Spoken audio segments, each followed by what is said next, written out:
Ito na siguro ang pinakamaganda mangyayari sa Lakers pagka bumalik na si Jared Blue and Green sa lineup nila. O diba? Si Cam Baby napakaganda na nilalaro para sa depensa ng Lakers ngayon. Talagang aktibong-aktibo siya para sa defense ng Lakers paano na lang pag nagsabay na si Jared Blue and Green at si Cam Baby sa court? Pero bago yan mga paps, 8-9 na ang Baby Bra Warriors. 8-9 na? Tumataginting na 8-9, grabe. Tumatabla na yung panalo nila sa kanilang talo.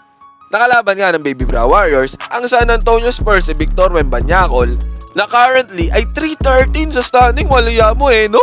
3-13? Grabe naman, kawawa naman to San Antonio Spurs at to si Wembanyama, di ba? 3-13 no? Kulelat. Natapos nga yung game nila kanina sa score na 118-112. Halos dikit lang ang laban no?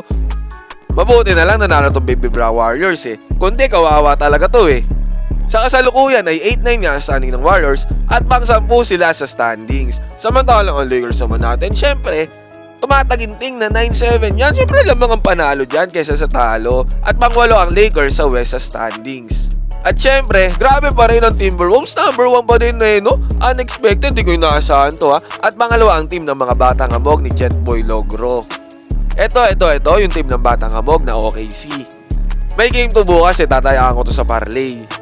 Malakas tong team na to kahit ano yata harap dito talaga naglalaban to. Kahit malakas na team ang harap dito, maglalaban to At eto na nga, Jared Blue and Green, Jared Vanderbilt to mga paps Magbabalik na to sa lineup ng Lakers sooner or later Kasi nga, clear to play na siya ng Lakers sa mga practice pero sa official game hindi pa. Pero nakakapag-practice sa trainings na to para sa Lakers.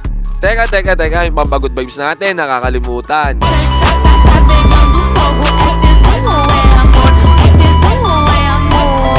At eto na yun nandito ko na paps. Subscribe mo na itong channel natin. Baka subscribe pa to ng iba Ang stats ni Jared Blue and Green noong nakaraang season para sa Lakers ay mayroon siyang 24 minutes of playing time per game at nagkaroon siya ng 7.2 points per game, 6.7 rebounds per game at 1.6 assists per game. Syempre, sama natin dyan yung mga hustle plays ni Jared Blue and Green at yung kanyang defensive rating na 112.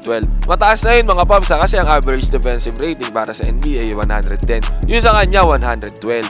Samantalang si Cam Baby naman ay nag-average ngayon sa Lakers ng halos 20 minutes per game din at tapos 7.4 points per game, 2.5 rebounds per game at 1.1 assists. Tapos syempre di naman kasama dyan yung data na hustle at depensa. Talaga maasahan naman to si Cam Baby sa hustle at depensa Eto na nga yung hinihintay ko mga paps yung pagbabalik ni Jared Blue and Green at pagsasabay nila sa court ni Cam Baby, di ba?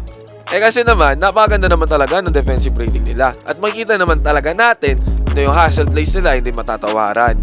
Kaya ina-expect ko na mas magiging malakas ang Lakers pagka bumalik na talaga si Jared Blue and Green at lalo pang mas lalakas ang kanilang depensa.